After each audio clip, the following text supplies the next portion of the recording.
for consideration. 2. Fees and salaries for doctors pursuing further studies.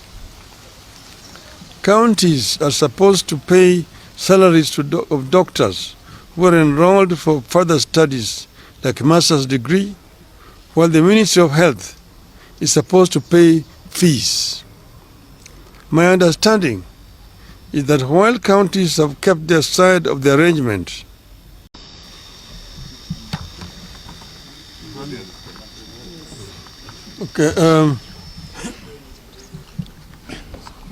ladies and gentlemen of the press, this one is not about the ODM. This is about the doctor strike. We have reviewed the fact that members of the 7,000 strong Kenya Medical Practitioners, Pharmacists and Dentists Union have been on strike since March 13th to demand better pay, and the strike has disrupted healthcare in the country's 57 public hospitals. We are of the view that the situation is moving from bad to worse, and soon we will have a full-blown crisis in which all health workers will don their tools. Already, clinical officers have joined. I therefore have a personal appeal to both the government and the doctors. After very wide consultations, I am convinced that the doctors and all other health workers currently on strike will be able to craft a return-to-work formula and resume duty if the government were to meet their demands halfway while negotiations continue. We therefore appeal to the government to address itself to the following 3 broad areas as a way of progress towards ending this strike. 1. Pay for medical interns. For the last 7 years, interns have been earning 206,000 shillings per month. These are actually the doctors running level 4 and many other public hospitals. There is no way an employer can reduce the salaries of employees midstream. That distorts everything in the life of the employee. I therefore ask the government to reinstate the 206,000 shilling pay for interns until the next CBA negotiation, which is around the corner, kicks in. During that next round of negotiations, both parties will put their cases on the table for consideration. 2. Fees and salaries for doctors pursuing further studies. Counties are supposed to pay salaries of doctors who are enrolled for further studies like master's degree, while the Ministry of Health is supposed to pay fees. My understanding is that while counties have kept their side of the arrangement, the Ministry of Health has failed to do so since 2018.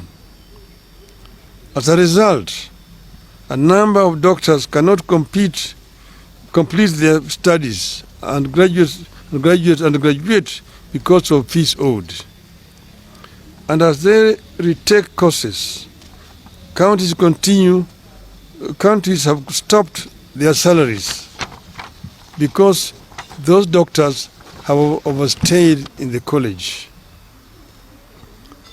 I urge the Ministry of Health to immediately engage the doctors and their learning institutions with a view to clearing the fee balances and enable the doctors to complete their studies. The ministry must also engage counties to resolve the issue of pay for doctors who have overstayed in the college through mistakes not of their own making. The ministry should also work out a plan for paying stipends to doctors who forego county salaries and ministry fees and privately fund their higher education while offering services in public hospitals. Such hustles should be supported. 3. Address the problem of doctors on contract. I have been shocked to learn that some of our high-end hospitals are hiring doctors on as short as a month, 2-month or 3-month contracts. This is wrong. The ministry is failing to stand up for the doctors to prevent their exploitation and exposure to the unfair practices. This ministry must lay down the rules that ensure fair, respectful, and sustainable labor practices by both the public and private health providers.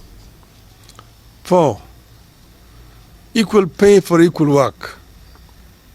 Doctors are complaining about a free-for-all system where some employers have the free hand to decide what to pay.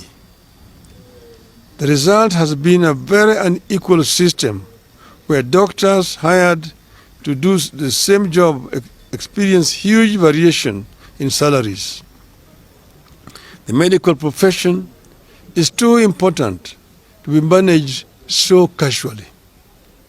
The ministry must intervene for the doctors. 5. And procedural termination of services. I have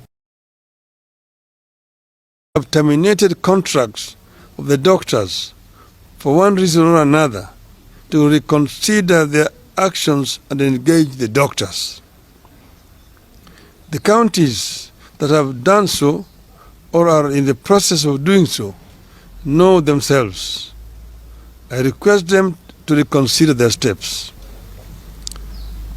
I believe that the above actions, if taken in consultation with the union, will see us avert the crisis that is building up in the health sector and pave ways for less antagonistic engagement. This is a crisis that has serious ramifications. We want this crisis to be resolved. We have not spoken before, but we want the government to take notice that we cannot remain silent for a longer time when this is persisting. We ask them to act now. And if they don't, of course they know that the consequences will be very grave indeed. Thank you very much. Thank you. There are no questions?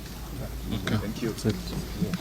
Very, very, very elaborate. We are going to give you copies of some of the specimens. Thank